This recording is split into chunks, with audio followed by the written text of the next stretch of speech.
김태현의 정치쇼.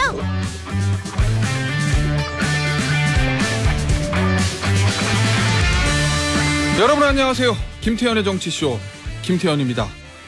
기시다 일본 총리가 어제 방한을 했습니다.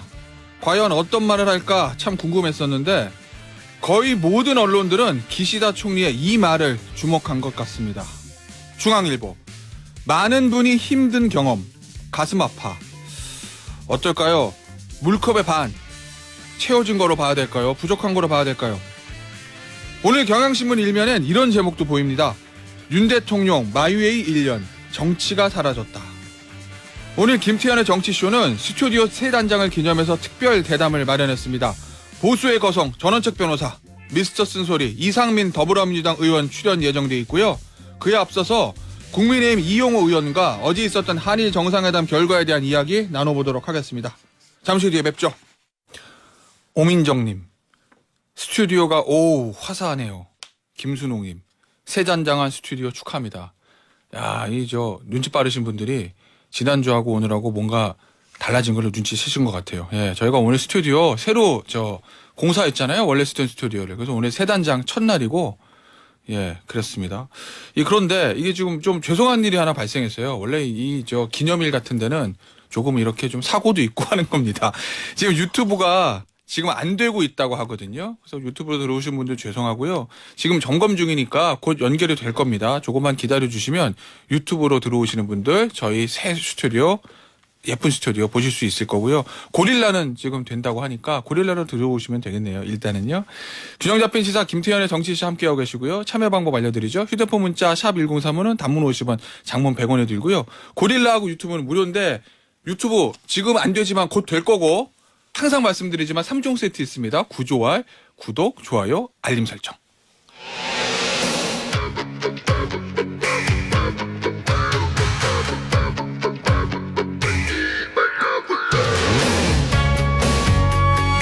지금 가장 중요한 소식들만 간추렸습니다.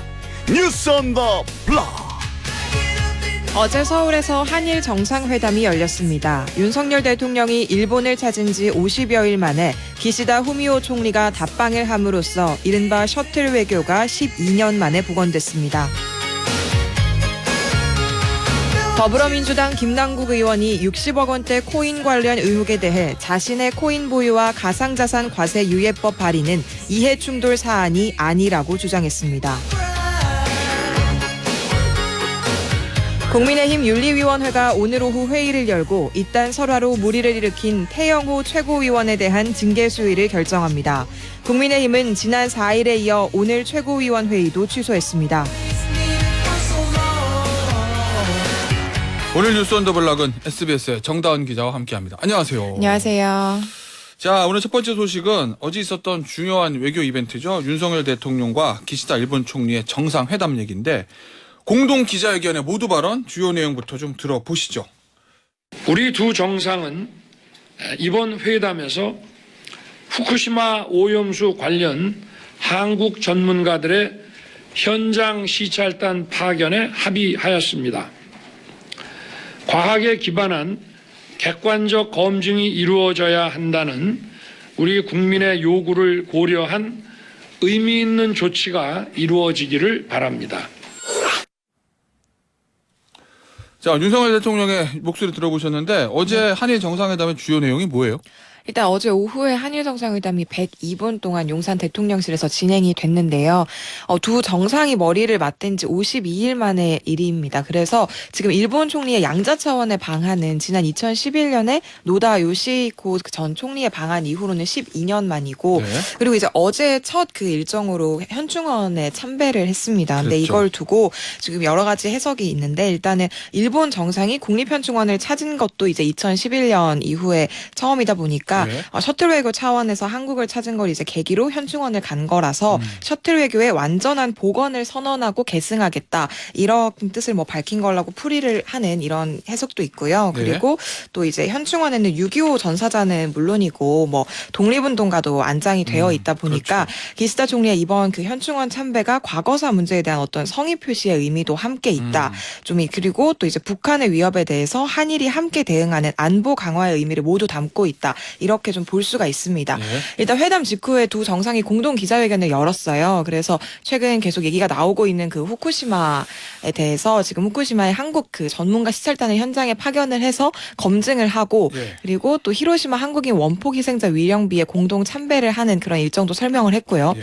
그리고 북핵 위협에 대응하기 위해서 G7 정상회의 도중에 한미일이 정상회의를 따로 이제 개최를 하자. 아하. 또 이런 얘기도 있었고 또 과거사 관련해서도 일본 내각의 역대 인식을 계승하겠다 이런 입장을 밝혔습니다. 자, 여러 가지 어제 정상회담에서 얘기가 나왔는데 아무래도 가장 관심이 있었던 것, 네. 언론이 주목하고 있고 우리 국민도 주목했던 건 결국 과거사 관련해서 기시다 총리가 어떻게 얘기하냐 이 부분 아니겠습니까? 어제 기시다 총리가 과거사 문제에 대해서 어떻게 언급을 했는지 들어보시죠. 当時この厳しい環境で多数の方々が大変苦しいそして悲しい思いをされたことに心が痛む 우리가 발표한 해법은 65년 그 청구권 협정과 또 2018년 법원의 판결을 동시에 충족하는 절충안으로서 법적 완결성을 지닌 유일한 해결책입니다. 자, 기시다 총리의 저 말 제가 좀 해석을 해드릴게요. 저 자신은 당시의 혹독한 환경에서 다수의 분들께서 매우 힘들고 슬픈 경험을 한 데 대해 가슴 아프게 생각합니다. 이 말이 어제 기시다 총리가 했던 말 중에서 가장 중요한 말일 텐데 네. 이거에 대한 해석이 이제 중요하잖아요. 이걸 어떻게 해석하면 될까요? 일단 조금 진전된 입장이 표명됐다 이렇게 보는 측면이 있습니다. 그러니까 기시다 총리가 1998년에 10월 발표된 그 한일 공동선언을 비롯해서 역사 인식에 대한 역대 내각의 입장을 전체적으로 계승하고 있다는 점을 명확하게 말씀드린 바 있다.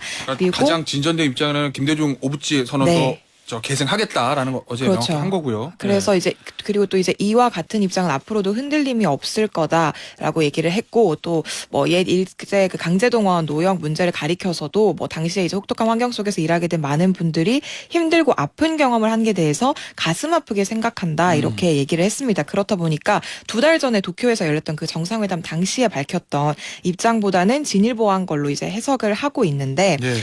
근데 사실 이제 이 과거사 관련된 발언은 한국이랑 일본 여론을 모두를 좀 의식한 나름의 절충안이다 이렇게 보고 있습니다. 그럼 왜 그렇죠? 왜냐하면 일본의 보수 언론에서는 한일 관계 파탄의 책임이 결국 한국에 있기 때문에 일본이 사과할 필요가 없다 이런 입장을 계속 내보이고 있었고 네. 근데 사실 기시다 총리 입장에서는 한국을 방문해서 기존 입장을 계속 되풀이만 하다 보면 결국 이제 기시다 총리 자신은 물론이고 한국 정부한테도 너무 이게 부담이 좀 그렇죠. 되다 보니까 왜 왔냐 이것까지 소리 나올 수 있죠. 그렇죠. 이제 고려를 한 걸로 이제 분석이 되고, 근데 이제 가슴 아프게 생각하다고 한 말이 강제동원 피해자한테 한 말이냐 이런 질문에는 명확하게 답을 하지는 않았는데, 근데 공식석상에서 어쨌든 개인적인 유감을 표명한 거는 처음이고요.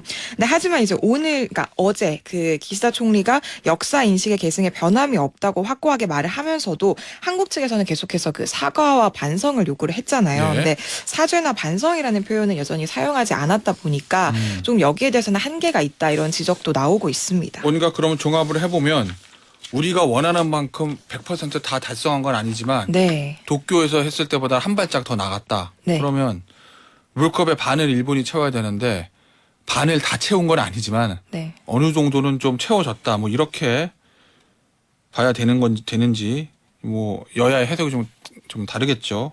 네, 그렇습니다. 알겠습니다. 자, 어제 이 대통령실 근처에서 집회도 있었다면서요? 네, 이제 한일 그 정상회담을 앞두고 대통령실 근처에서 시민단체들이 진보와 이제 보수단체로 나뉘어서 집회가 좀 있었습니다. 반응은 당연히 극명하게 엇갈렸어요. 그렇겠죠. 그래서 진보 성향 단체들은 뭐 굴종 외교다 이렇게 강하게 규탄을 했고 보수 단체들은 한일 관계 회복이다 이렇게 평가를 했는데 근처에서 이제 두 단체가 집회를 있었지만 그래서 약간 물리적인 충돌이 우려가 되기는 했는데 다행히 물리적 충돌은 없었습니다.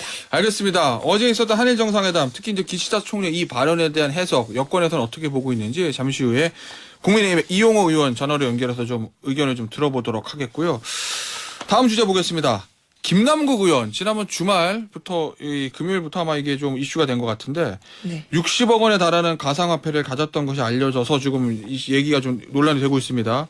김 의원이 가상화폐 투자 소득에 세금 물리는 거 이거를 유예하자는 법안을 발의했었는데 이게 뭐 이해 충돌이라는 얘기도 나오고 김남국 의원은 부인하고 있지만 이 논란의 경위를 좀 설명을 해 주시죠.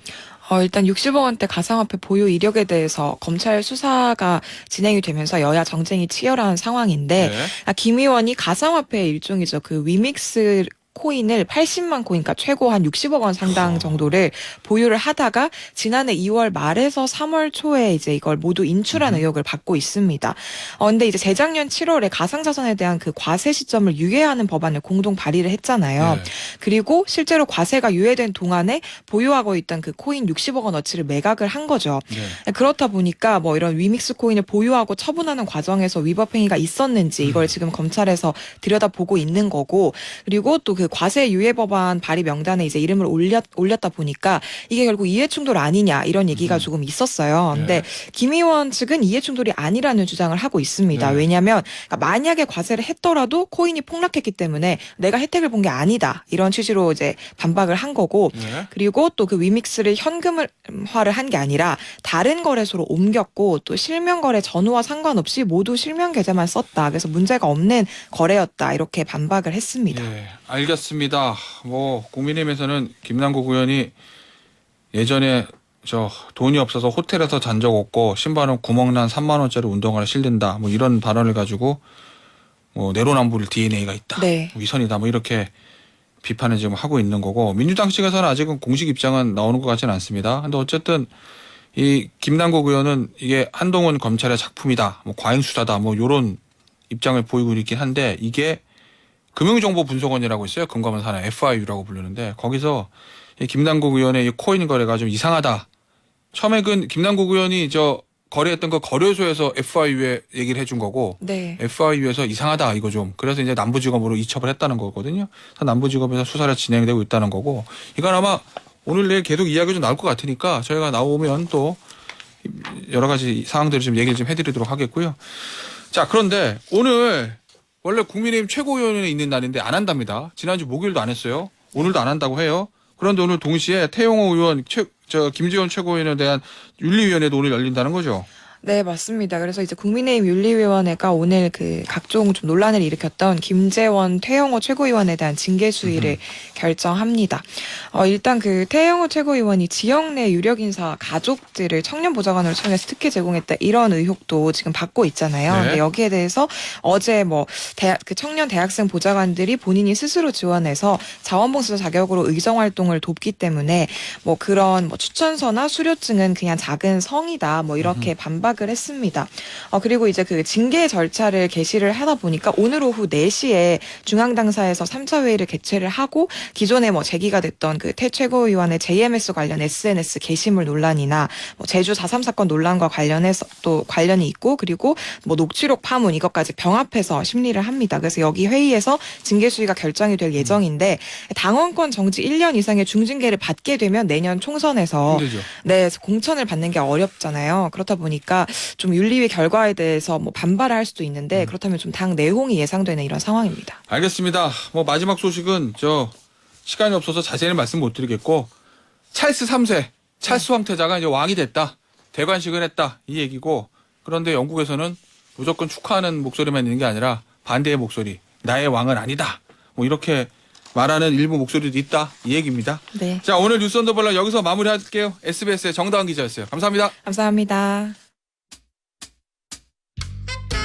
여러분은 지금 균형 잡힌 시사 김태현의 정치쇼를 듣고 계십니다.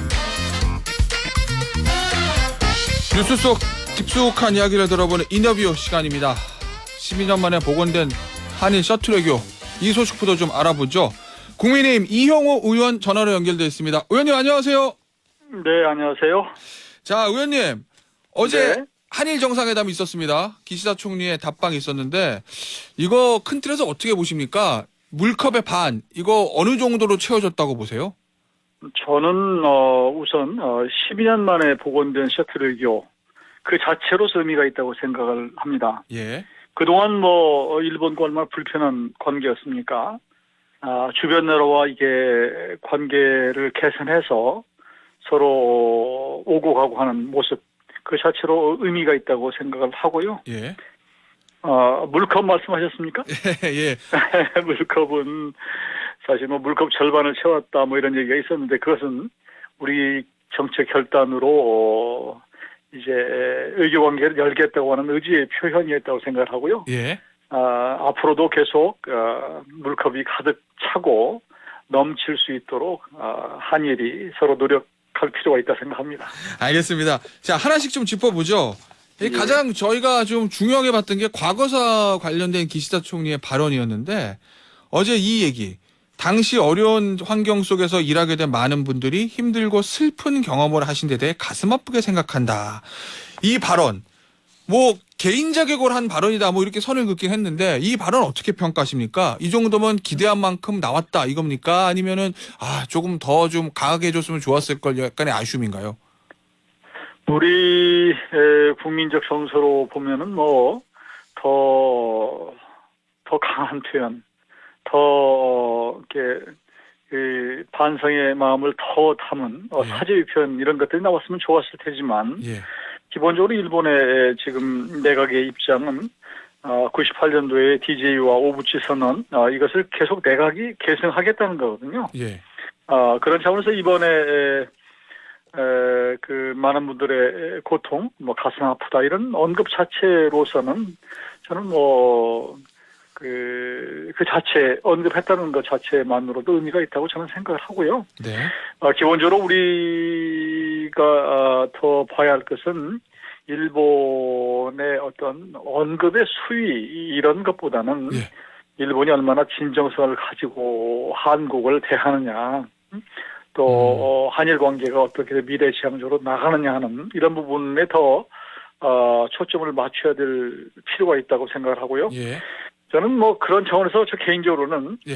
12년 만에 일본 그 총리가 독립 애국지사들이 묻혀 있는 현충원을 참배한 데서 의미가 있다고 생각을 했습니다. 자, 그러면 어제 기시다 총리 어제 하루 행보를 봤을 때 일본이 한일 관계에 대해서 좀 진정성 있게 다가가고 있다 이렇게 평가를 할 수 있는 것일까요?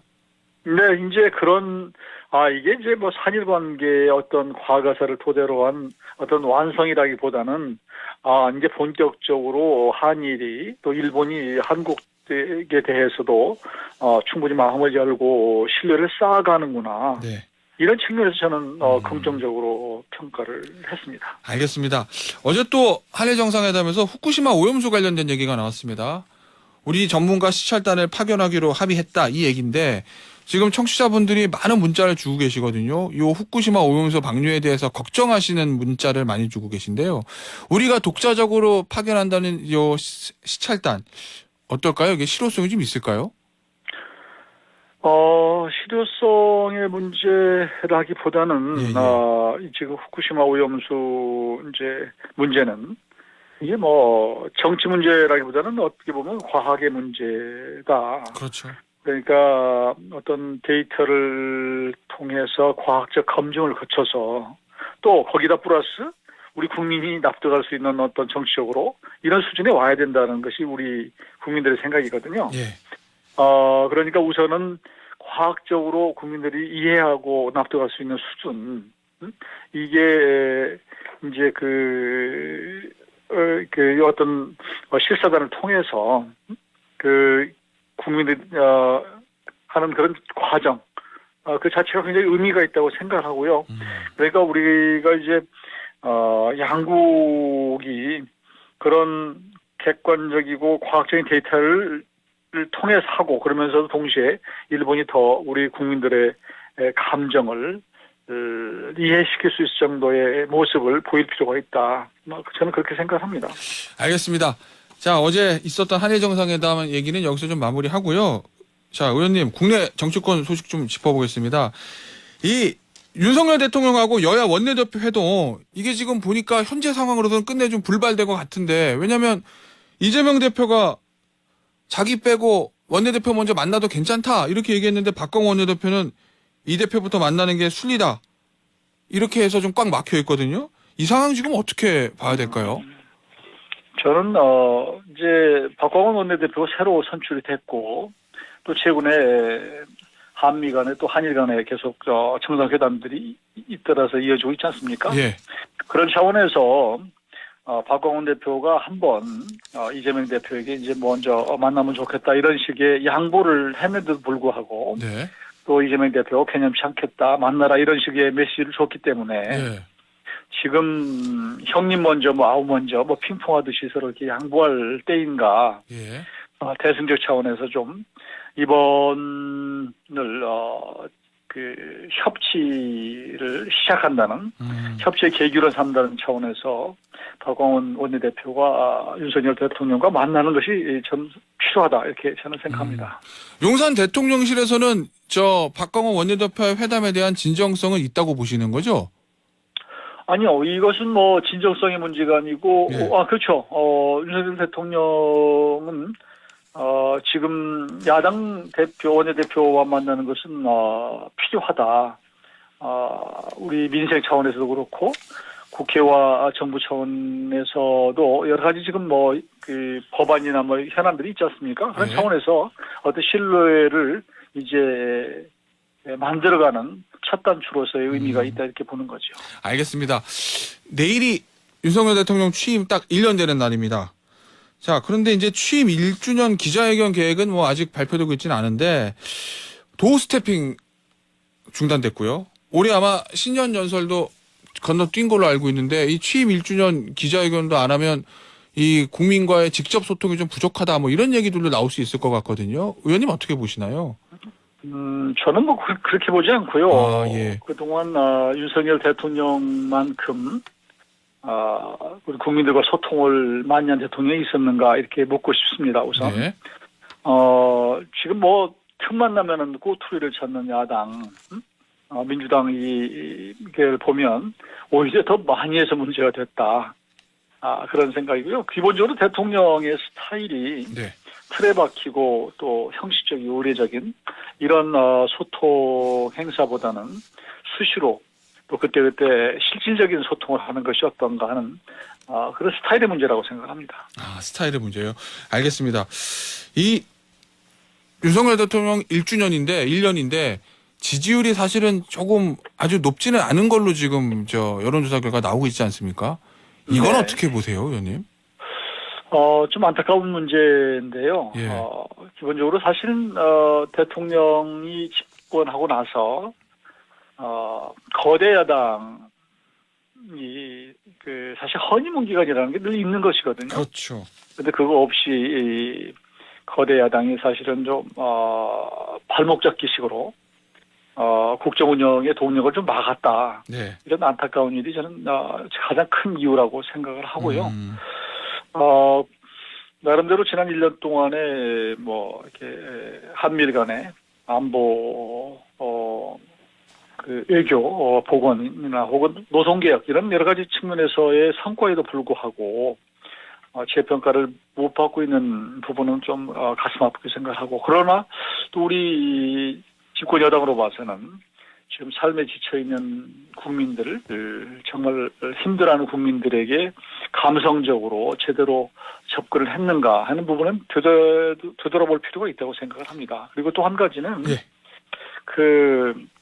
우리 집권 여당으로 봐서는 이제 이재명 대표의 사법 리스크 이 부분에 올인하면은 우리가 뭔가 이길 수 있는 거 아닌가.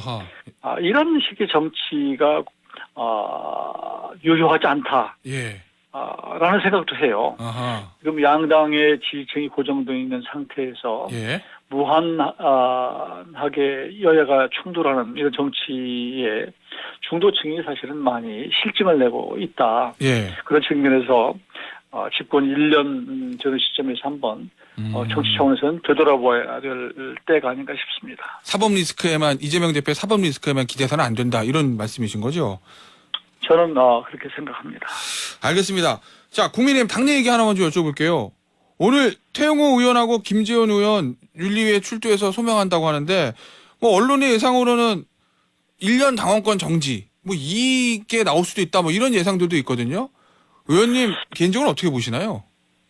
저는 좀 안타까운 일이기는 한데요. 예. 최고위를 벌써 지금 두 번째 취소를 한 거 아니겠습니까? 그렇죠. 그러면 태영호 최고나 김재원 최고위와 함께 최고위를 하는 모습을 국민들에게 보여주고 싶지 않다라는 것이고요. 예. 이것은 뭐 이렇게 오동잎 떨어지면은 가을이 왔다 이렇게 봐야 되는 것처럼 네. 제가 봐도 뭐 윤리위가 별도로 운영되는 것이기는 합니다만 예. 중징계가 있지 않을까 하는 아. 생각이 들고 예.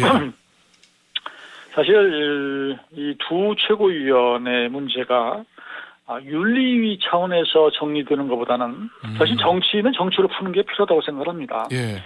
최고위원이 될 만큼 나름대로 지금 당에서 비중이 있는 분들이기 때문에 윤리 징계로 어떤 결론이 나기보다는 스스로 좀 정치적 결단을 통해서 이 어려움을 풀어가고 활로를 만드는 것이 그 두 분에게도 저는 도움이 된다고 생각을 합니다. 그럼 뭐 최고위원 자진 사퇴나 이런 것들을 스스로 하는 것이 맞다 이런 취지신가요?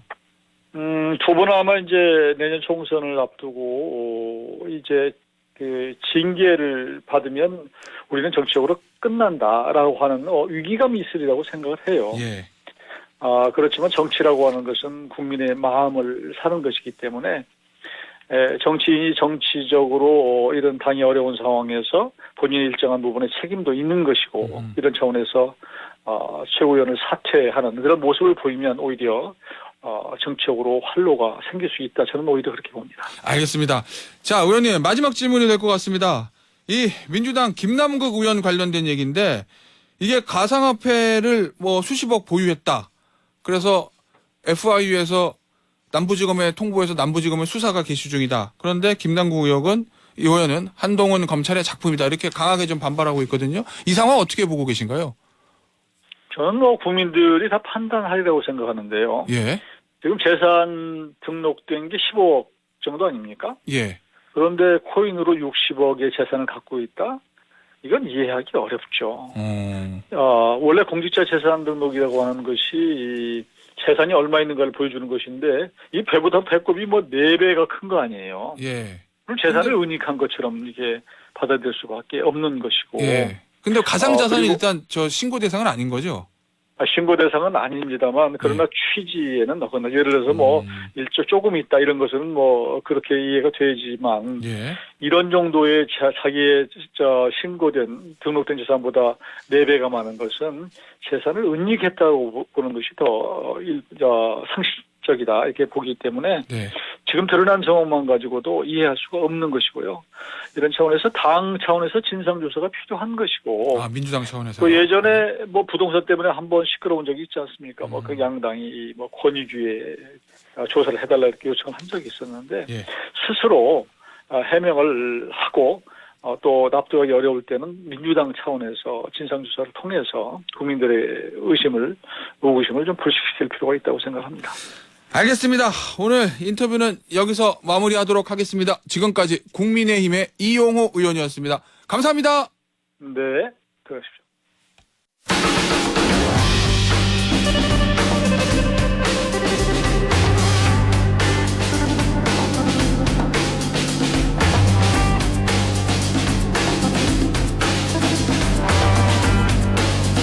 오늘 두 번째 인터뷰 진행합니다. 오늘은 저희가 이 스튜디오 세단장 기념으로 특별 대담을 준비했는데요. 두 분 모셨습니다. 보수의 거성 전원책 변호사 미스터 쓴소리 더불어민주당 이상민 의원입니다. 안녕하세요. 네, 안녕하세요. 예, 안녕하세요. 이 마음에 드십니까? 보수의 거성이라는 표현? 그런 소리를 마음에 든다는 사람들이 전부 다 요지를 해요. 네? 옛날부터 자기 자신을 미화를 하고 띄우던 사람들이 오래 못 사시더라고. 그래서 내가 그 어른들을 생각하면서 저는 그냥 보수의 거성 이러지 말고 보수의 그냥 띨띨이.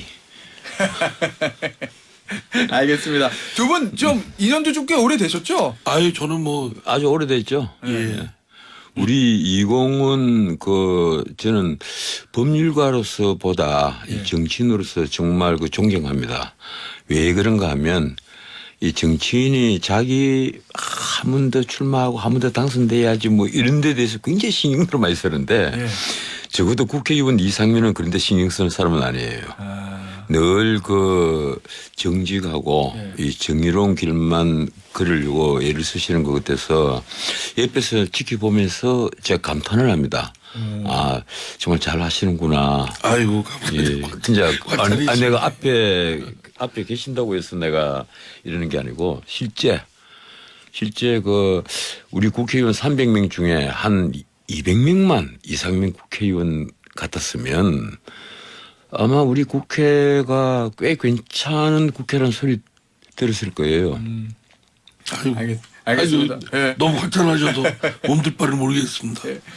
자, 어제 저 본격적인 얘기 좀 나눠보죠. 어제 한일 정상회담이 있었는데 의원님 이렇게 제가 여쭤볼게요.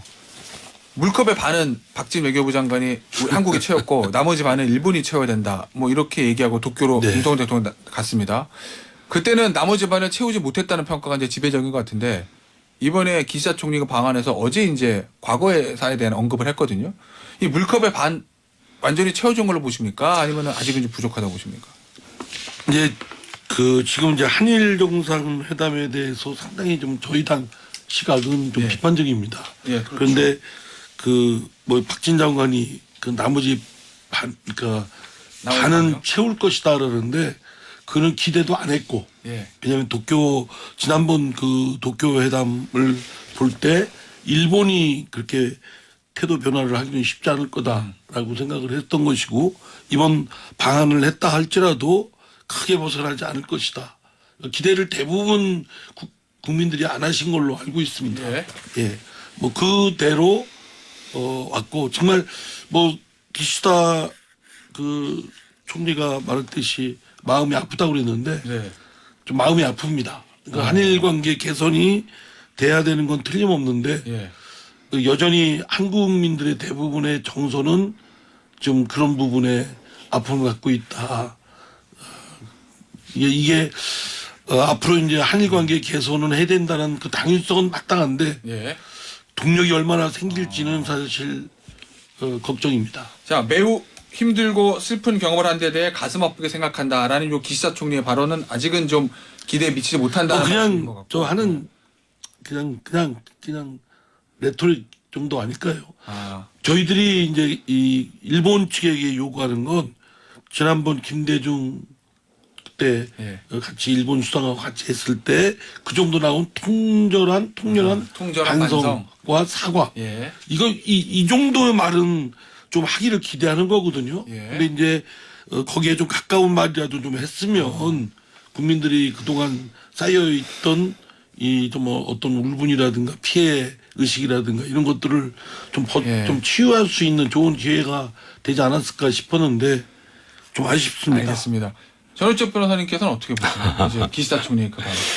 예, 말씀하신 대로 그 당시 혹독한 환경에서 많은 분이 매우 고통스럽게 보낸 데 대해서 마음 아프게 생각한다.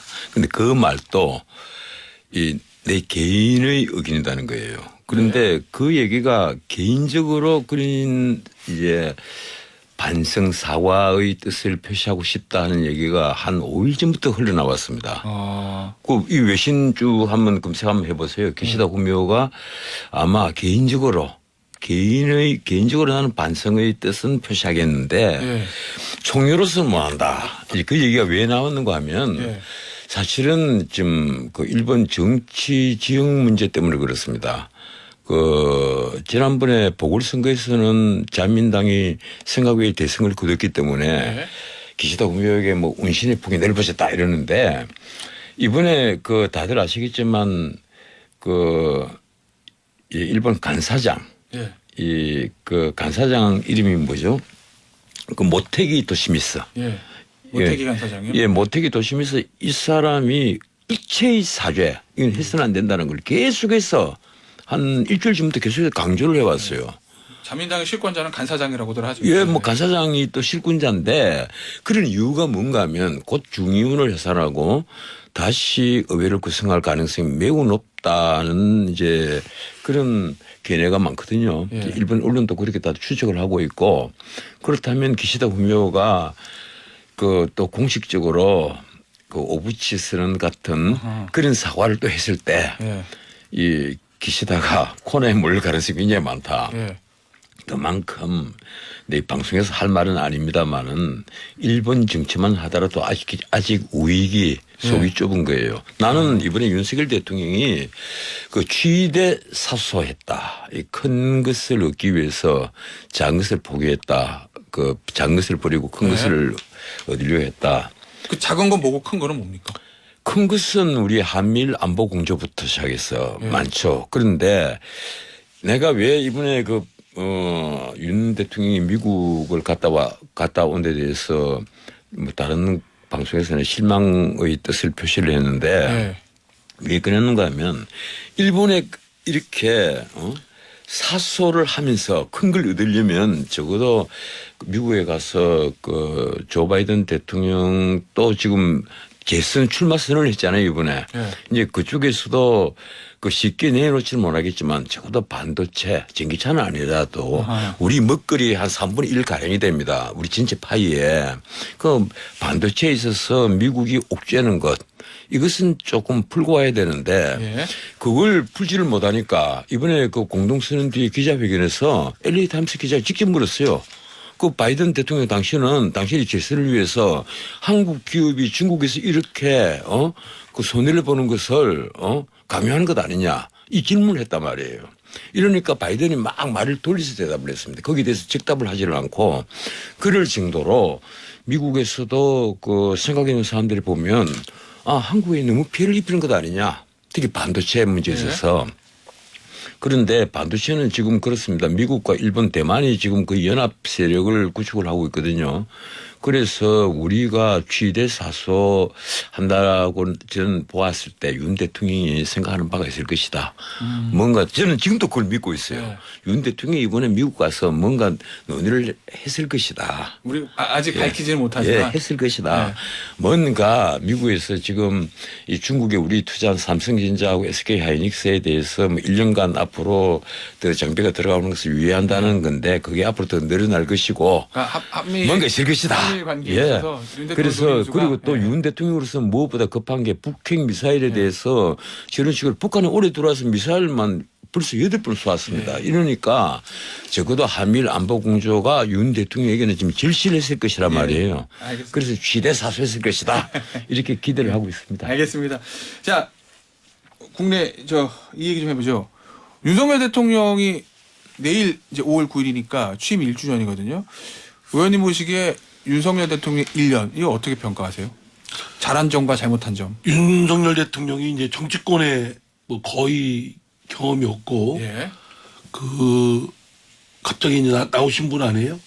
그리고 또 그 상대 후보인 이재명 당시 후보하고 뭐 0.73 차이로 아주 근소한 차이로 또 대통령이 됐고 그래서 첫 출발이 태생적으로 그 제약적 한계가 있었던 상황입니다. 그래서 기대도 하고 우려도 했어요. 정치 경험이 없기 때문에 신선하게 새로운 정치권에 구태졌지 않고 아주 혁신적인 정치적 리더십을 보일 것이다 라는 기대를 한 반면 또 좌충우돌 뭐 이런 거나 시행착오가 많지 않았을까 싶었는데 사실은 뭐 지금 지지도가 나와 있듯이 좀 시행착오가 너무 많습니다. 그리고 본인이 내건 딱 그 대선 때 내건 것이 공정과 상식이었거든요. 전혀 공정은 물론이고 상식적이지도 않았고 다음에 그 협치와 통합을 하겠다고 대통령 당선되자마자 첫 일성이 그거였습니다. 근데 뭐 협치와 통합은 뭐 전혀 아예 그냥 본인이 비토를 하고 소통에 아예 문을 닫아 걸고 이렇게 내가 그냥 밀고 나가서 결단하고 밀고 나가고 하면 된다. 뭐 이런 식으로 1년간 했습니다. 그래 많은 그 국민적 그런 지지를 잃었고 그리고 앞으로 동력도 상실을 했고 그래서 그럼 빨리 지금까지 1년 동안에 잘못된 국정기조를 시정하고 해야 나머지 4년 동안 국민적 지지를 바탕으로 대통령이 하고자 하는 국정의 그런 목표들을 이뤄낼 수 있다고 생각됩니다. 알겠습니다. 자, 전원책 변호사 보시기에는 어떻게 아니 보세요? 너무 대통령이. 그렇게 혹독하게 비판을 하시면 제가 그러면 이제 저는 좀 비판적 그 발언을 하고 싶어도 하지를 못하고 오히려 옹호만 해줘야 되는 그런 이제 형국이 되는데 실제 지금 윤 대통령의 그 국정 지지도에 대한 여론조사 예. 쭉 보면 심지어 뭐 27% 심지어 24%까지 떨어진 적이 있습니다. 갤럽 같은 경우에. 그리고 지금 30%에서 40%요 박스권에 갇혀 있다. 이게 이제 일반적인 평가거든요. 예. 거의 모든 여론조사가 그렇고 부정평가는 긍정평가보다 거의 두 배 이루고 있다. 2배를 넘을 때도 있고 2배보다 조금 작을 때도 있지만은 거의 2배에 있다. 그러면 이대로 같으면 내년 총선은 필패를 한다. 뭐 이런 얘기들이 시중에 많이 떠서오는데 그 원인이 뭐냐. 저는 한 3가지로 봐요. 첫 번째는 이재명 그 대표가 대선의 연장선상으로 지금 지난 1년을 만들어버린 겁니다. 대선에서 패배하자마자 국회의원에 출마해서 국회의원 뚝 됐죠. 그리고 그래서 방탄쪽에 수복이 있고 나서 곧장 당대표가 돼버렸거든요.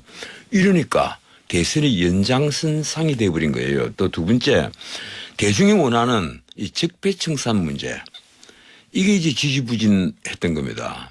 그리고 그게 그 가령 검찰 인사가 제대로 이루어진 게 뭐 잘 아시겠지만 작년 7월 달, 8월 달에 이제 검사 인사들이 됐고 비로소 대장동만 하더라도 비로소 9월달 돼서 새로 수사가 시작이 된 겁니다. 뭐 두 분 다 법조인이니까 잘 아시잖아요. 이러니까 그 아직까지도 지금 재판이 질질 끌고 있고 뭔가 지금 뭐 적폐청산을 빨리 마치고 새롭게 출발을 해야 되는데 그게 안 보인단 말이에요. 과거에 박근혜 정권의 적폐를 청산했던 윤 대통령이 그렇게 잘했던 분이 막상 자기가 대권을 딱 차지하고 나서는 이 야당에 대해서 적폐청산을 전 정권에 대한 적폐청산을 또 못하는 거예요. 지금 예컨대 울산시장 울산시장 선거개입 사건만 하더라도 몇 년째 지금 재판하고 있잖아요. 그게 지금 1심입니다. 2심이 아니고 제가 보더라도 이거 좀 심해요. 이게 누가 보더라도 심합니다. 이렇게 지질 거는 재판이 어디 있어요. 거기에다가 세 번째. 예, 세 번째요. 예, 나는 윤 대통령이 결정적으로 나는 좀 잘못하고 있다고 보는 게 예. 대중이 기대하고 있는 어떤 미래한 목표하고 예. 윤 대통령이 생각하는 어떤 미래의 목표 그걸 일치를 지금 못 시키고 있다. 오. 그걸 아주 선명하게 일치를 시켜버리면요. 예. 국정 지지도에 대한 평가는 굉장히 치솟습니다. 어떻게 달라요? 대중이 생각하고 있는 미래랑 윤 대통령이 생각하고 있는 미래가? 글쎄요. 거기에 대해서 내가 또 얘기를 하면 이 듣는 청취자가 네가 정치해라 그거 생각 또 난리를 칠 테고 할 텐데 뭐 가령 그 지금 한일 문제도 그렇고 그리고 이 한미 동맹 문제도 그렇고 저희가 광고를 들어야 돼가지고요. 예. 광고 듣고 요 말씀 어떻게 다른지 요 8시에 돌아와서 다시 듣도록 하겠습니다. 윤석열 대통령의 1년에 대한 평가를 저희가 2부에서 두 분께 1부에서 들어봤는데요. 요 2부 시작하면서 이렇게 제가 좀 질문을 좀 바꿔볼게요. 윤석열 대통령 1년 동안 잘하는 거 하나, 잘못한 거 하나, 하나씩 좀 뽑아주시면요. 저부터 할까요? 네.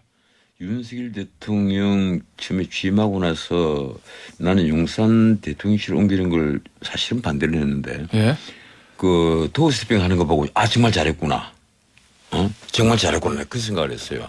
그런데 그 소통을 잘 했단 말이에요. 예. 이 도어 스태핑을 하니까 잘했는데 결국 잘못한 게 예. 역시 소통입니다. 도어 스태핑 뭐 한 6개월 하고 스톱하고 나서 신년 기자회견을 안 한 대통령. 예. 나 깜짝 놀랐어요. 난 적어도 이 신년이 됐으니까 이 미국 대통령들이 평균 기자회견을 하는 것이 이 평균적으로 보면 많이 하는 분들은 뭐 한 달에 한 2번, 3번 또 막 하고 이러는데 그 2달에 한 3번 정도, 예. 3번 정도 그 기자회견을 하는데 예. 지금 윤 대통령 같은 경우는 기자 간담회는 했죠. 이번에도 그 판그라스에서 한 게 기자 간담회인데 기자회견은 안 하잖아요. 왜 안 하신지 모르겠어요. 도어 스태핑을 그렇게 열심히 하신 분이 누가 어느 참모가 어느 비서가 그 대통령에게 어떻게 건드렸는지 모르겠는데 나는 정말 이해를 못하겠어요. 이 대통령께서 소통을 하지 않으면서 국정평가에 대해서 긍정평가가 올라가리라고 생각한다면 그건 큰 오산입니다. 소통은 필수적이에요. 예. 그래서 적어도 기자회견을 한 달에 한 2번만 꾸준히 하시면 뭐 도스팅 하지 않더라도 네. 국정에 대한 긍정평가는 60%까지 곧장 올라갈 것이다. 예. 제가 그 건의를 드리겠습니다. 아니 근데 예. 진짜 짠 거 아닌데요. 네. 저하고 똑같습니다. 뭐냐면 정말요? 제일 잘한 것이 도어스태핑. 예. 진짜 그건 굉장히 신선했어요. 그리고 물론 여러 가지 설화나 네. 또는 제대로 적절한 표현이나 내용을 못해서 본인이 그 윤석열 대통령한테 여러 공경을 처한 적은 있지만 네. 그것도 또 대통령으로서의 또 이렇게 트레이닝하는 과정일 수 있다고 생각되고 국민과의 하여튼 대화하는 하나의 방식이다. 계속 지속되길 바랬습니다. 네. 근데 약간 중단된 거는 진짜 잘못한 거고요. 그래서 저는 불통 똑같습니다. 도어스태핑이 상징하는 소통, 국민과의 소통을 수시로 하겠다라는 네. 본인의 의지가 왜 이렇게 몇 개월 돼서 그냥 접었을까? 그리고 나서 딱 문 닫아 걸잖아요. 예. 특히 저는 국민 모두 자기 지지자들과의 소통 뭐 이것보다는 반대파. 예. 반대파와의 그 어떤 합의나 공감이 안 된다 하더라도 예. 지배할 정도로 그런 리더십을 발휘해서 좀 소통하는 모습을 만들어내야 되는데 이거는 뭐 거의 빵점이죠. 근데 그게요. 내가 한 말씀만 좀 드려야 될게요. 그게 좀 문제가 있는 게 아마 윤 대통령도 미국 대통령처럼 적어도 아침 정도는 뭐 야당 인사들 불러서 티타임도 하고 밥도 같이 먹고 아마 하고 싶어 할 거예요. 그런데 그게 지금 왜 어렵습니까? 당장 그 지금 이재명 대표 잘 아시겠지만 공직선거법 위반으로 재판 받는 것만 있으면 또 괜찮습니다. 그게 아니잖아요. 대장동 배임죄 있죠. 성남 FC 후원금 사건 이건 제3자 뇌물죄예요. 전부 다 10년 이상의 징역을 받을 수 있는 중형 범죄들입니다. 거기에다가 백인동 게이트는요. 이게 대장동보다 훨씬 더 쉬운 사건입니다. 누가 보더라도 뭐 다들 법률가시잖아요. 백인동 똑 떨어지는 이거는 뭐 배임죄란 말이에요. 근데 이제 우리 선배님께서 뭐 저를 과찬을 내주시면 아니 그런데 아주 뭐라고 공격하기가 좀 아니 그렇지만 이런 중범죄자가 그리고 송영길 그 전 대표가 있던 지역구로 찾아가 가지고 거기서 방탄조끼를 입었단 말이에요. 그런데 이분과 같이 여야가 같이 머리를 맞대고 미래를 논의한다. 아침마다 티타임을 하면서 뭐 어려운 거 있으면 우리 이재명 대표 저 한번 봅시다 이래서 같이 차 한잔 마시면서 얘기를 한다. 그 얘기가 되겠어요. 그리고 당장 지금 백현동 같은 사건 대북 송금 사건 이거 수사를 받아야 되는데 수사를 받는 피의자하고 대통령과 어떻게 얘기를 할 수 있겠어요. 아니 근데 이러니까 이게 불가능하단 말이에요. 아니 근데 우리 선배님 전 변호사님 그 모든 국민은 어쨌든 무죄 추정의 원칙이 헌법상 이 관통하는 대원칙 아닙니까? 법률가시면서 왜 이러십니까? 무죄 추정의 원칙을 무죄 찾을 때 추정의 찾으셔야죠. 원칙은 견제하고 그리고 또 다른 측면에서 야당 대표에 그 사람이 뭐 수사를 받든 뭐 하든 야당 어쨌든 그 야당에서 선출된 대표이니만큼 국정의 파트너십을 갖고 얘기는 해야죠. 싫어도 뭐 꼴 보기 싫어도 해야 되는 것은 대통령으로서의 선택사항이 아니라 필수사항 의무사항입니다. 그런데 해야 됩니다. 그런데 또 한편 이런 게 있습니다. 우리나라가 빨리 대중민주주의 그리고 정당민주주의를 제대로 본 궤도로 올라가려면 미국이나 다른 그 선진 민주정을 가진 나라처럼 당 대표, 사무총장, 대변인 이거 다 없애야 돼요. 왜 이런 쓸데없는 제도를 만들어서 당을 획일적 체제로 만들어 놓고 자꾸 민주주의 하자고 그래요. 아니 그러니까 그건 뭐 원내대표 리딩 플로우가 당 대표로 하면 되는 거예요. 그럼 그 얘기 좀 해볼게요. 여야 대통령과 야당 대표의 만남 이상민 의원께 좀 먼저 묻겠습니다. 이재명 박광원 원내대표가 처음에 당 대표부터 먼저 만나야지 하고 거절했어요. 근데 이재명 대표는 나 먼저 안 만나도 돼. 난 괴념치 않는다 하고 공을 박광원 원내대표에 넘겼어요. 근데 박광원 원내대표는 또 이재명 대표와 먼저 만나라고 하는 거거든요. 아니 어쨌든 그 이재명 대표하고 박광원 원내대표의 노림수가 뭐가 있을까요?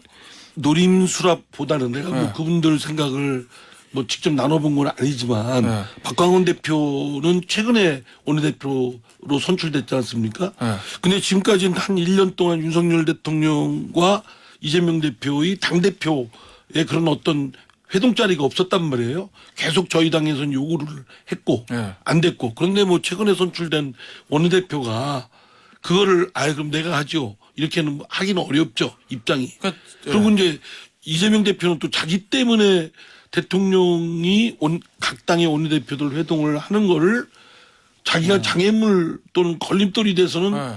안 되지 않겠습니까? 예. 뭐 그분 입장에서 보면 그러면 나는 개의치 말고 그 대통령하고 원내대표 그런 회동을 하시라 네. 이런 거죠. 그래서 이재명 대표가 길을 터준 건데 예. 그걸 다시 박광원 원내대표가 안 받은 거잖아요. 뭐 그게 당장은 예. 그걸 그래서 기다렸다는 듯이 뭐 기다렸던 듯이 그럼 제가 할게요 이렇게 하기는 예.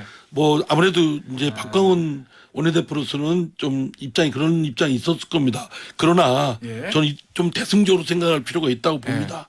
우리 당에서도 지금 민주당에서도 이제 그 이재명 대표와 윤석열 대통령이 회동을 주장을 했지만 예. 뭐 지금 우리 전 변호사님 말씀 맞다나 윤석열 대통령이 꺼려 하니까 그렇다면 박광원 대표와의 회동이라도 해서 대화의 물꼬를 만들고 예. 그게 잘 성숙되면 또 이재명 대표와 회동도 있을 수 있다는 기대가 됩니다. 예, 알겠습니다. 아니 근데 지금 그 이진복 정무수석이 대통령의 뜻을 전하는 것은 그래서 그 이게 현대민주주의가 맞지 않는 뭐 여야 영수회담 애초에 이런 건 없이 그 국회와 만나겠다. 이 행정수반으로서 국회와 만나겠다. 말하자면 여야의 원내대표 아마 그러면 이제 그 국회의장도 들어가겠죠. 부의장 그 의장단이 다 들어가겠죠. 그래서 국회 그 대표와 만나는 형식을 좀 취했으면 좋겠다 하는 건데 박광원 대표가 그것도 이제 거절하는 이유는 제가 보기로는 그렇습니다.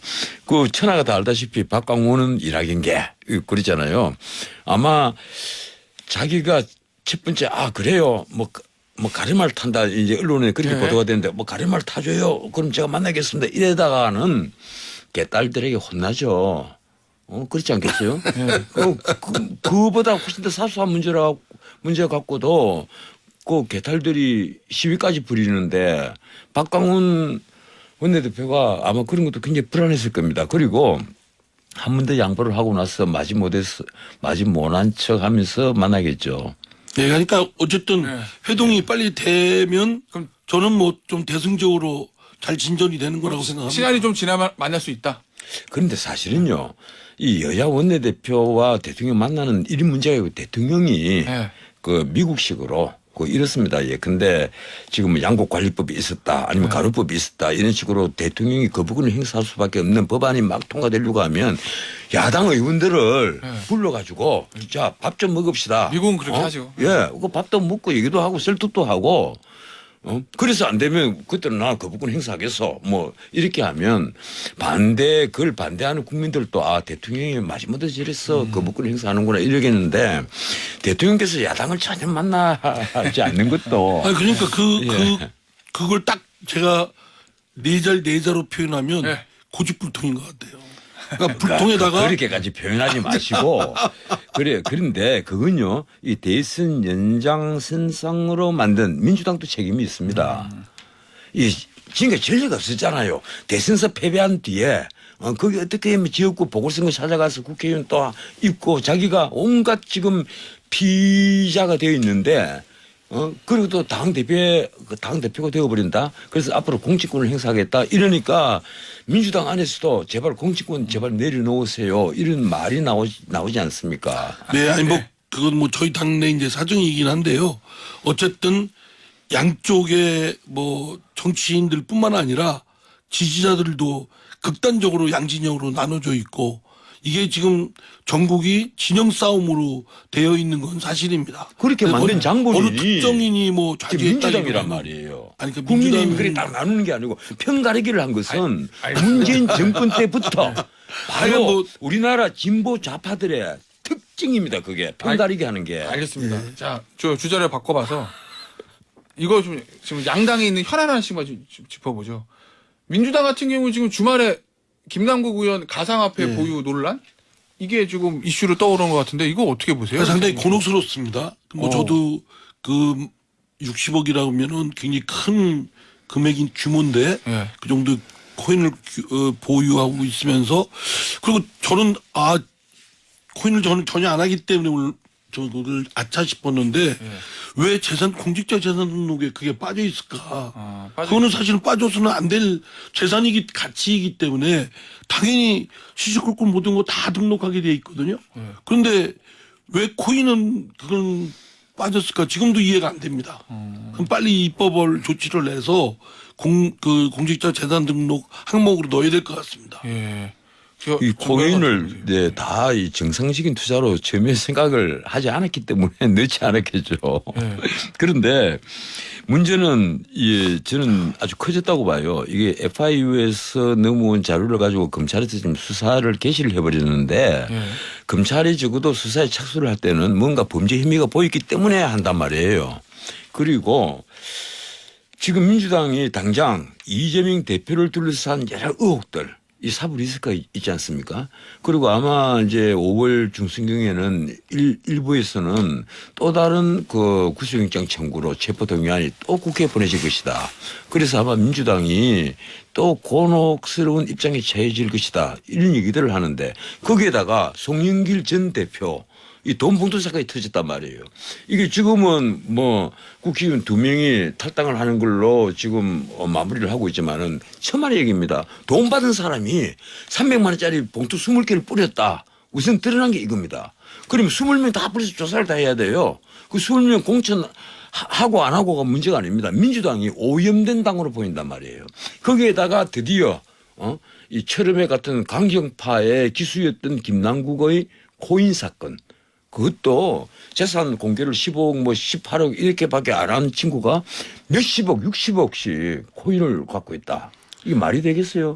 그러니까 지금 뭐 사안의 어떤 그 진상은 파악이 안 된 상태고 아직은 본인은 그렇죠. 뭐 어쨌든 법에 위반되지 않았다 뭐 이렇게 항명을 하니까 좀 어쨌든 진상을 좀 파악을 좀 빨리 해야 뭐 가타부타 얘기를 할 수 있을 것 같습니다. 우리 이공께서는 역시 또 무죄 추정의 원칙을 말씀하시고 뭐 인터뷰어 뽀르래요. 의심스러운 것은 피고인이 이거로 이러면서 다들 선량한 사람으로 말씀하시는데 적어도 FIU에서 넘은 자료를 가지고 검찰에서 수사를 했다는 것은 뭔가 범죄 혐의가 두드러져 보인다는 거예요. 그게 제가 보기로는 민주당의 앞으로 또 하나의 치명상이 될 가능성이 있다. 그러니까 뭐 그런 부분에 곤혹스러운 부분이 있는 건 저도 인정을 하고요. 그러나 그렇다고 지금 사안을 본인이 이거는 뭐 아무 법 위반도 없었다라고 하는데 그렇다고 뭐 소뚜껑으로 자라잡듯이 할 수는 없는 거 아니겠습니까? 그래서 지금 민주당이 먼저 정화운동을 좀 하시면 아마 국민의힘도 정화운동을 해야 되지 않겠어요?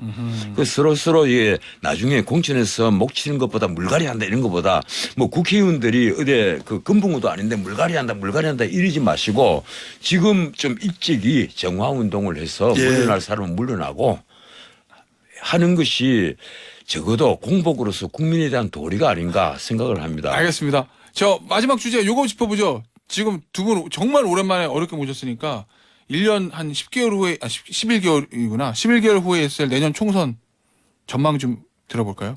지금 저희 민주당에서는 네. 윤석열 대통령과 국민의힘이 희망의 등대입니다.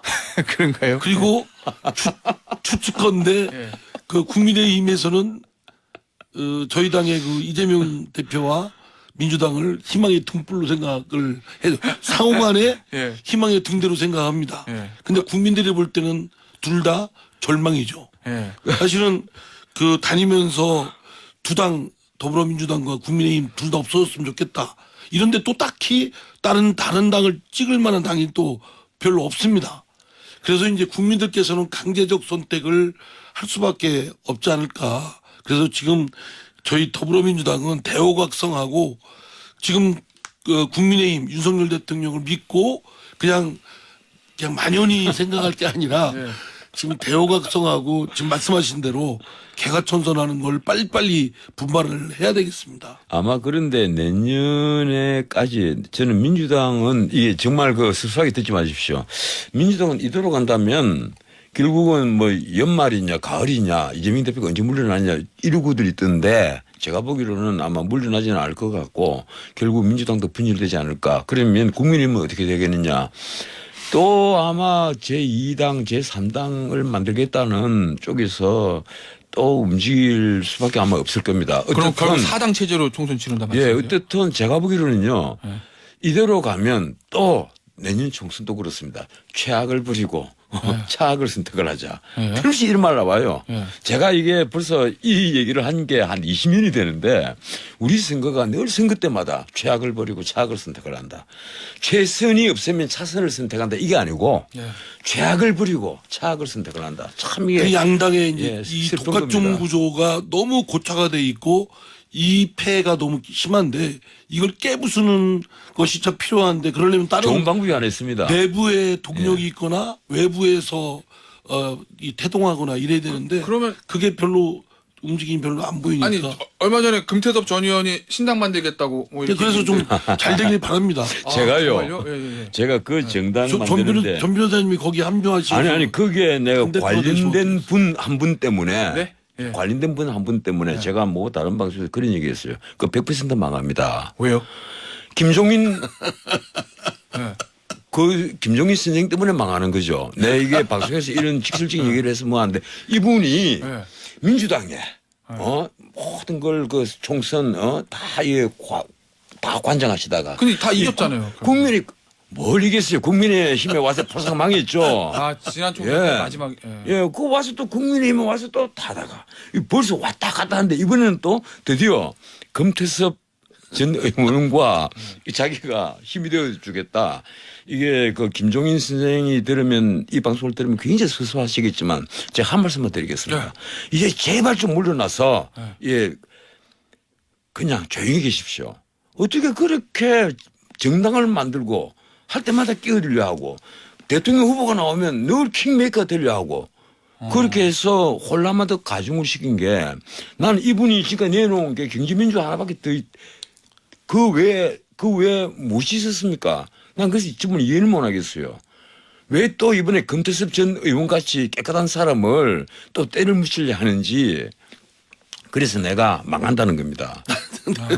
어떻게 보세요 이상민? 글쎄요, 뭐 저는 뭐 김종인 전 위원장에 대해서 코멘트는 뭐 안 하겠고요.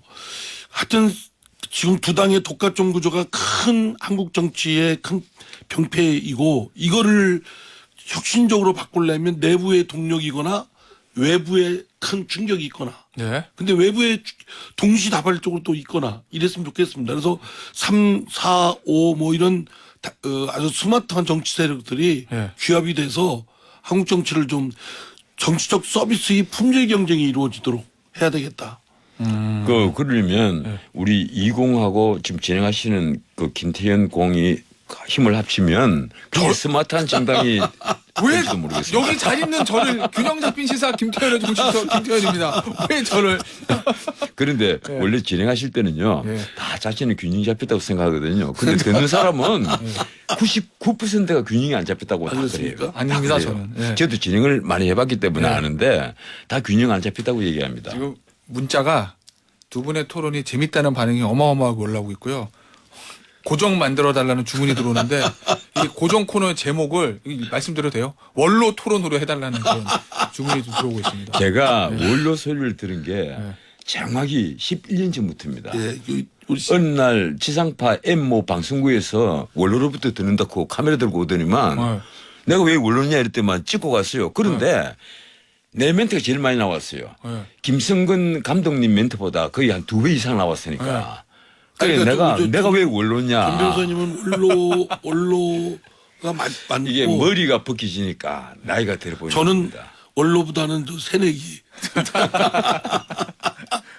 아유 오늘 저 두 분 말씀이 너무 재밌어서 저도 시간 가는지 모르고 들었고요. 우리 청취자 분들도 너무 좋아하시는 것 같으니까. 다음에 이 방송에서 제 가발 발표를 할까요? 좋죠. 자꾸 머리가 벗겨진 것 때문에 좋습니다. 올라가고 그러는데 네. 차라리 가발 발표를 한번 할까 보다 보이는 라디오 오니까 얼마나 좋아. 지금 가발 쓰신 겁니까? 아니 앞으로 쓰고 저희가 코너를 자, 이 가발을 발표합니다. 그래서 저희가 코너를 MG 토론으로 해가지고 영보이, YB, 영보이 전원책 이상미 이렇게 해서 하나 만들어 보도록 하겠습니다. 알겠습니다. 예, 오늘 저 스튜디오에 나와주셔서 정말 감사드리고요. 이 두 분 토론 너무 재밌어서 다음에 저희가 한 번 더 모시도록 하겠습니다. 예, 감사합니다. 예, 꼭 한 말씀 더 드리겠습니다. 김종인 선생님 정말 죄송합니다. 제가 조금 오버했습니다. 전원책 변호사 이상민 의원이었습니다. 감사합니다. 예, 고맙습니다. 김태현의 정치쇼 경제 끌어올려.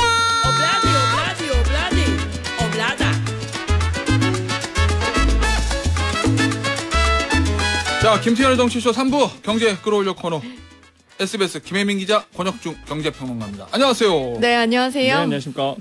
자, 김혜민 기자 어때요 우리 스튜디오? 어우, 굉장히 분위기가 끌어올려졌는데요. 그죠? 아, 네, 좋습니다. 산뜻합니다.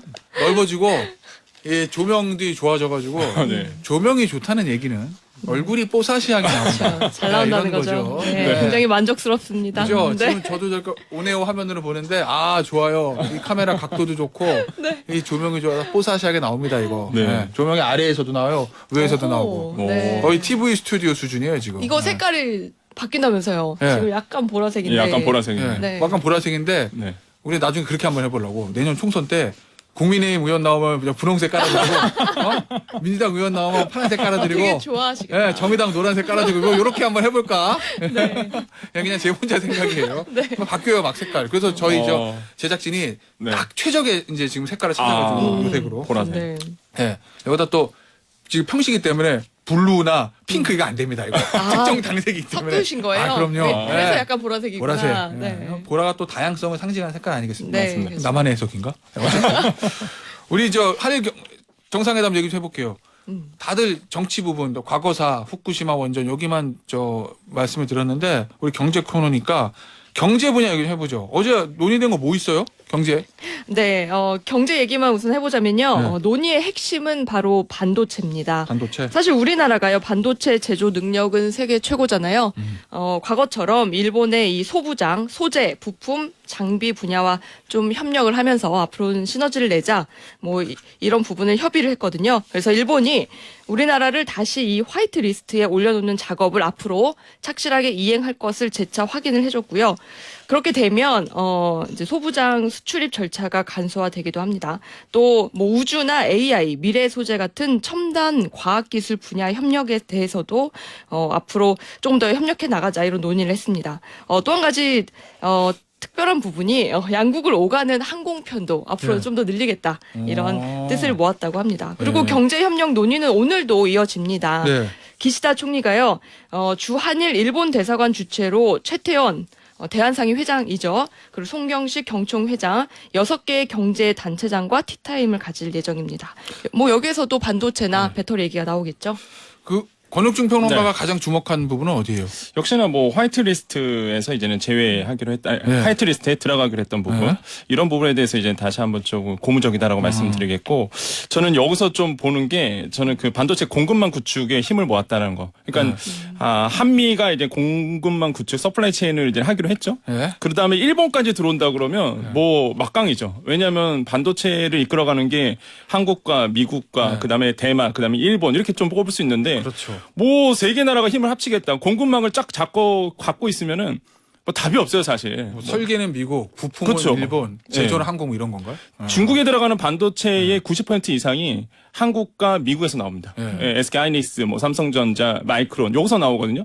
이걸 공급망 체인을 그러니까 서플라이 체인을 묶어버린다, 네. 협력을 강화한다. 그러면 중국 입장에선 정말로 큰 일이거든요. 그러니까 이런 공급망 구축을 이번에 이제는 공고히 하겠다. 일본과 한국과 일본이 그런 거는 파괴력이 좀 있다. 저는 생각해 봅니다. 중국 입장에서는 굉장히 당황스럽죠. 예, 이거는 견제할 만하죠. 중국 입장에서는. 네. 알겠습니다. 자, 여기 좀 볼게요. 최근에 주변에 일본 여행 가는 분 많잖아요. 앞서 그렇죠. 저 항공편도 늘린다고 하는데 일본에 대한 어떤 문화나 관광에 대한 관심이 높아지는데 야, 일본 맥주 이거 1년 만에 수입액이 2배 이상 증가했다던데 얼마 전에 보니까 뭐 새로 출시된 아사히 맥주인가요? 네. 그럼 오픈런이라는 얘기도 있고, 그럼 한때 있었던 노제팬, 일본 제품 불매운동 이게 다 없어진 거예요? 네. 우선 예전 얘기부터 좀 설명을 드리자면 2010년부터 2018년까지 국내 수입 맥주 시장에서 부동의 1위는 일본 맥주였습니다. 그런데 2019년 7월 이제 노제팬 운동이 시작되기 시작하죠. 그때 2019년 3분기 수입액이요. 직전 분기에 비해서 24%까지 떨어졌거든요. 그래서 당시에 대형 마트나 편의점 매대 가면 아예 일본 맥주를 볼 수가 없었습니다. 그런데 최근에요. 이 불매운동 기세가 좀 꺾였어요. 그러면서 일본 맥주 수입이 조금씩 증가를 하고 있는데 최근에는 뚜껑을 아까 말씀하신 그 통째로 따면 이렇게 거품이 올라오는 이런 생맥주처럼 마시는 일본산 캔맥주가 굉장히 인기가 많다고 합니다. 그거 못 구한다던데. 네, 아예 그냥 들어오면 바로바로 품절이 된다고 들었어요. 네. 그래서 국내 수입 맥주 시장에서 그 일본 맥주가 한때 9위까지 떨어졌거든요. 9위. 1위에서. 근데 최근에 중국과 네덜란드에 이어서 일본 맥주가 3위까지 올라왔습니다. 그럼 중국 맥주가 1등이라는 얘기네. 그렇죠. 양꼬치야 몬따오 그거 때문에 그렇구나. 그렇죠.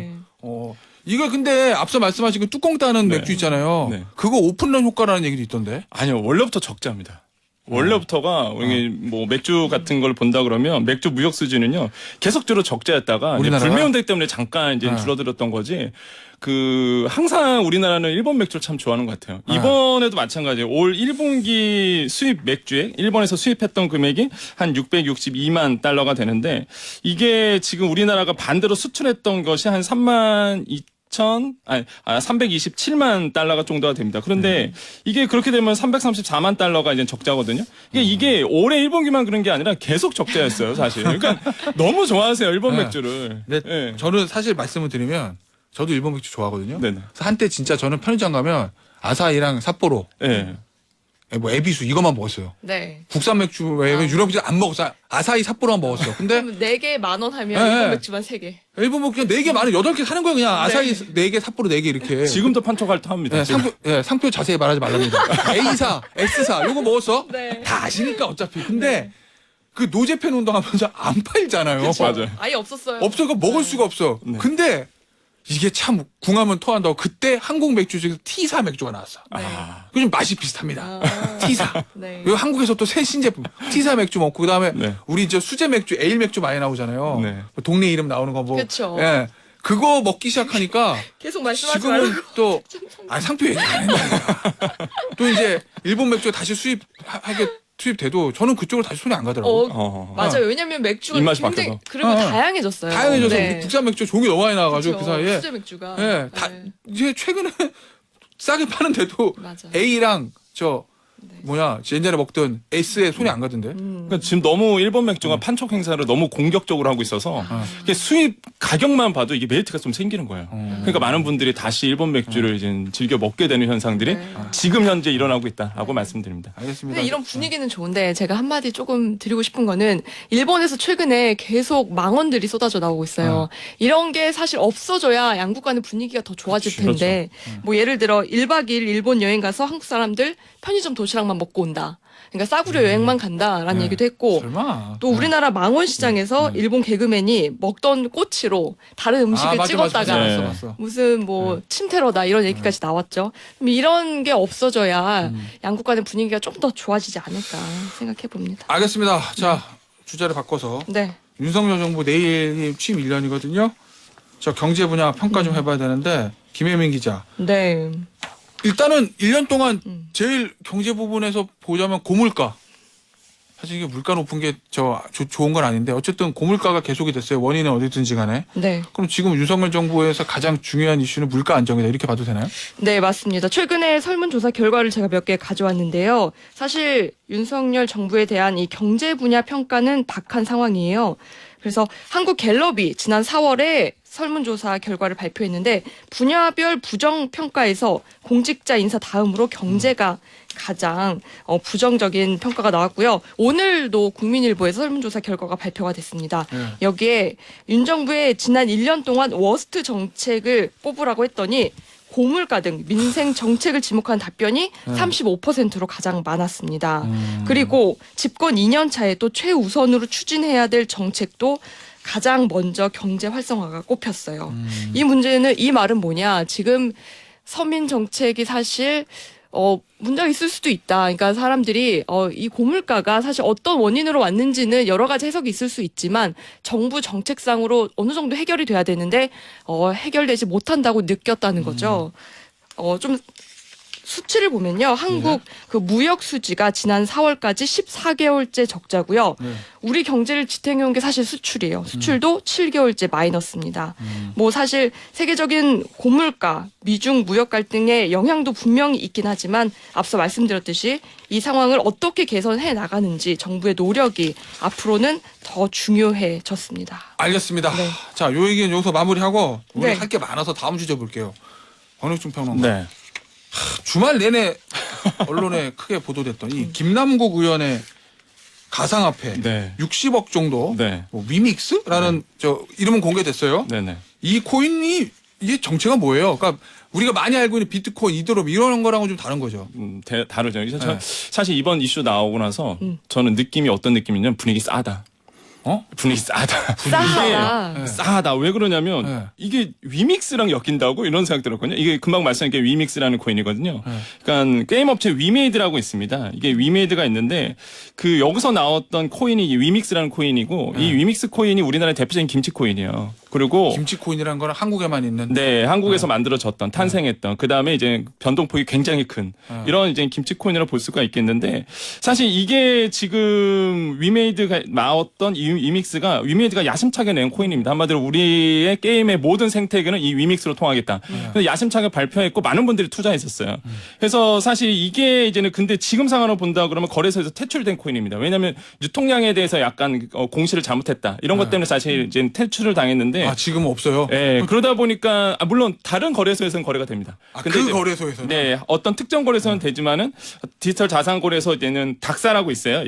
이게 협의체인데 여기서 이제 퇴출됐거든요. 근데 이 코인 자체가 그러다 보니까 변동폭이 너무 컸습니다. 뭐 한때 막 11,000원대까지 갔었다가 뭐 그다음에 뭐 4,900원 사이에 있다가 그다음 뭐 6,000원대 있다 왔다 갔다 했던 부분인데 사실 김 의원이 이때 이제 투자를 했단 말이죠. 지난해 1, 2월에 위믹스 코인 같은 게 한 80여만 개, 우리 돈으로 보면 수억 원, 수십억 원 정도 됩니다. 그러니까 이거를 갖고 있다는 거에 대해서 저는 조금 분위기가 싸한 거죠. 왜 그러냐면 대표적인 변동성이 큰 코인이고 무엇보다 이것 때문에 피눈물 흘리신 분이 굉장히 많으세요. 우리나라 투자하신 분들 중에서. 그러니까 비트코인, 이더리움과 좀 다르다. 다르죠. 그래서 대표적인 김치코인이다 보니까 이것 때문에 폭락 사태가 있었거든요. 왜냐하면 퇴출되니까 거래소에서 이거 거의 뭐 법정 소송까지 가고 그랬거든요. 그러니까 엄청나게 피눈물 흘리시는 많은 분 이 코인인데 여기에 김 의원이 투자를 했다. 거기서 수십억 원의 이 코인을 가지고 있었다라는 그 사실이 저는 분위기가 굉장히 싸한 거예요. 그래서 이거 뭐지라고 봤는데 뭐 지금 상황을 본다 그러면 현금화하진 않았다라는 것 같아요. 지금 언론 보도에 보면 팔아서 다른 코인 투자했다 이런 그렇죠. 식으로 다른 얘기하죠. 코인으로 이제는 투자를 했지 현금화하지 않았다라고 이제 보고 있는데 그건 모르죠. 이제 수사가 들어갔기 때문에 과연 어떻게 될지는 좀 수사 결과를 지켜보셔야 되겠습니다. 이게요 보니까 검찰 남부지검을 수사하고 있는 게 그 저 위믹스 코인 거래하던 거래소에서 김남국 의원의 거래가 좀 이상하다. 그래서 FIU 금융정보 분석원 금융정보 분석 여기다 통보하고 FIU에서 남부지검 넘겼다는 거잖아요. 맞습니다. 그럼 이거 이상거래 이상한데 이거 판단했다는 거죠. 처음에 거래소. 그렇죠. 이거 기준이 뭐예요? 일단은 FIU에서 이제는 이상 거래를 봤을 때 현금 같대 보통 1,000만 원 정도 기준으로 합니다. 한마디로 이제는 은행에서 이걸 통보를 하거든요. 이게 1,000만 원 이상 현금 거래가 왔다 갔다 하면은 이거에 대해서 이제는 보고를 하게 돼요. FIU에. 그럼 FIU가 다시 한번 이제는 이상하다 그러면 검찰에 이제는 고발을 하겠죠. 근데 이제는 가상화폐 같은 경우는 100만 원입니다. 이게 가상화폐 같은 경우는 100만 원 기준으로 이제는 이상 거래가 있으면은 사실 이게 좀 통보가 되곤 하거든요. 근데 100만 원 이상 거래하는 사람 한두 명도 아닐 건데. 그렇죠. 그냥 100만 원 이하는 사실 이거에 대해서는 뭐 문제는 없어요. 근데 이상 거래라고 해서 100만 원 이상이긴 한데 특정 금액에 대해서 대량으로 이제는 거래가 된 경우는 이제 트래플 룰이라고 해서 이거에 대해서 이제 공시를 하게끔 되어 있습니다. 이거를 기록에 남게 되거든요, 거래소에. 그래서 이런 부분에서 이상 거래가 됐고 이게 이제는 FIU에 보고가 되고 이게 좀 문제가 된 것 같아서 지금 검찰까지 들어간 상태인데 그래서 이제 검찰 조사가 굉장히 중요해요. 과연 이 부분에 대해서 이상 거래 자금 추적을 아마 들어갔을 거다라고 생각을 해보겠고 그 지금 시장의 반응은 이겁니다. 그럼 수십억 원이 어디서 만들어졌느냐? 그렇죠. 좋다 이거야. 거래를 하면 좋은데 네. 그럼 그 수십억 원을 어떻게 해서 만들어서 소위 말하는 시드머니. 그렇죠. 이거를 어떻게 투자했느냐. 그거에 대해서 지금 이제 시장에서는 관심을 갖고 있는 부분이겠죠. 그게 만약에 우리가 다 아는, 저는 코인 안 합니다만 네. 네. 저도 알고 있는 비트코인이나 이더리움이었어. 비트코인이었으면 네. 조금 비판에 조금 좀 나았을 거다 이런 말씀이신 거죠. 사실 뭐 저는 그렇진 않아요. 저 어떤 그래요? 뉘앙스냐면은 사실 그 이제 가상화폐라는 게 많은 젊은이들의 그 피와 땀으로 사실 그렇지. 일궈진 건데 이걸 가지고 사실 투자를 이루어졌다는 부분. 그래서 저는 좀 이런 부분이 분위기가 좀 싸하다고 느껴지겠고요. 사실 이해 충돌의 문제가 좀 있다고 보거든요. 저는 예, 이해 충돌의 문제에 대해서 지금 불거지고 있고 왜냐하면 당사자였고 사실 법안에 대해서 그래서 이해 충돌의 과세를 문제. 유예하는 법안. 네. 그래서 저는 이런 부분이 조금 보기에는 좋지가 않다라고 좀 말씀드립니다. 또 한 가지가 비트코인 같은 이런 이제 다 알려진 대표적인 코인들은요 시세를 조종하기가 굉장히 어렵습니다. 세계적으로 많이 네. 거래가 되고 있기 때문에 네. 근데 김치코인 같은 경우는 시세 조종이 내부자들이 가능할 수 있고 네. 그 주식과 달리 내부 정보를 듣고 투자하는 경우 이게 아직은 불법이 아니에요. 아직은. 네. 허허. 그렇기 때문에 듣고 투자해도 문제가 없는 거죠. 하지만 네. 이게 공인이라면 문제가 될 수가 있습니다. 네. 알겠습니다. 자, 요 얘기는 뭐 앞으로 계속 좀 보도가 될 것 같으니까 나오면 좀 말씀드리도록 하고 김혜미 기자 이 얘기 좀 해보죠. 이 SG증권발 주가 조작 사태에 연루된 8개 종목, 뭐 삼천리 뭐 이런 주식들이잖아요. 이게 임창정 관련주 뭐 이렇게 불린다던데 네. 주식 투자하는 분들 사이에서는. 근데 이 폭락했잖아요. 엄청나게 4일 연속 하한가 치고 이거를 지금 신용매수께서 해서 사는 분들 계시다면서요. 네, 맞습니다. 왜 지난달 사는 거야? 말에 네. 주식시장에서 상상도 못할 일이 벌어졌죠. 한 번도 힘든 이 한가를 4일 연속 여러 종목이 함께 맞은 겁니다. 네. 이 프랑스 증권사인 소시에테 제네랄, 우리가 SG증권이라고 많이 부르죠. 이 여기 증권 창구에서 업종이나 테마상의 공통점이 없는 8개 종목이 일제히 하한가를 맞았습니다. 이 하한가 종목 말씀드려도 되나요? 하도 조심스러워서 상표 얘기하는 게. 아니, 말씀하지 마시죠 그냥. 네. 다 아시긴 하는데, 네, 보도도 됐어요. 예. 그렇죠. 가수 임창정 씨도 이때 큰 돈을 잃은 걸로 알려졌고요. 그래서 이 8가지 종목이 임창정 관련주라고 불립니다. 근데 그렇죠. 근데 왜 이게 요즘에 예. 많이 개미들이 사냐? 바닥 쳤으니까 이제 올라갈 것만 남은 이건가? 맞아요. 단기로 주가가 급락했고 예. 이제 그 뒤에 기술적 반등이 나타날 수 있다. 이걸 아. 노리고 특히 개미들이 저점 매수다 생각해서 많이 지금 사들이고 있어요. 네. 근데 문제가 뭐냐면요. 주가 조작이 시작됐다고 의심되는 이 3년 전보다 네. 현재 주가가 더 높게 형성이 돼 있습니다. 그러니까 폭락이 된 뒤에 지금 네. 약간 상승했잖아요. 그럼 그 얘기는 무시무시한데 기술적 반등에도 바닥은 보이지 않는다. 이거 바닥을 친 거 아니다. 이 얘기인데. 맞아요. 네. 이게 지금 바닥이라고 보이지만 지하가 네. 더 있을 수 있다. 네. 조심하셔야 될 주가 조작 되는 시작되기 상황이에요. 전 주가로 아직은 덜 떨어졌다는 거잖아요. 그렇죠. 네. 그래서 주가 변동성 확대를 틈타서 맹목적으로 여기가 지금 투자하면 괜찮대. 이런 비투를 하시는 분들 굉장히 위험하다. 네. 아셔야 됩니다. 검토너가 좀 이거 논평 좀 해주세요. 그러니까 저는 사실 이거 보면서 참 욕심이 과하다. 그러니까 욕심이 개인 투자자들이 참 욕심이 많다. 원래부터 그래왔지만은 보면서 야 여기에 투자를 해? 라고 네. 저는 생각이 들고 강심장인 것 같아요. 네, 정말 그런 생각이 들고 그다음에 저는 한 면에는 이런 면도 있는 것 같아요. 그러니까 주가 조작을 해도 처벌을 안 받으니까 많은 분들이 이게 주가 조작에 동참하는 것 같거든요. 물론 뭐 개인 투자자가 했다는 얘기는 아닌데, 그러니까 이 면의 사건을 본다 그러면 사실 주가 조작해도 뭐 큰 형벌이 없어요. 지금까지 제가 좀 조사를 해봤는데 5년 동안 불공정 거래 불기소율이 55%밖에 안 됩니다. 그 다음에 기소가 돼도요 40%는 집행유예로 끝나요. 그러면 주가 조작을 해도 2명 중에 1명은 법원 쫓아가지 않죠. 기소가 되더라도 4명은 집행유예로 끝납니다. 그러니까. 사실 이거는 강력한 처벌이 있어야 된다. 그래야지만 뭔가 이런 주가 조작이 없어지고 이제 개인 투자자들이 내가 뭔가 이런 사회에서 돈을 벌어야겠다는 생각이 안 들 것 같다는 좀 생각이 들거든요. 이런 부분을 좀 고쳐야 되지 않나 좀 생각을 해봅니다. 알겠습니다. 요 얘기 계속 해보죠. SG증권발 주가 조작 사태. 김 기자. 네. 라덕현 대표 이름 하도 많이 들어가지고 이 라덕현 대표하고 김익래 다우키움그룹 회장 측에서 네. 니탁 공방 계속되고 있다면서요. 이거.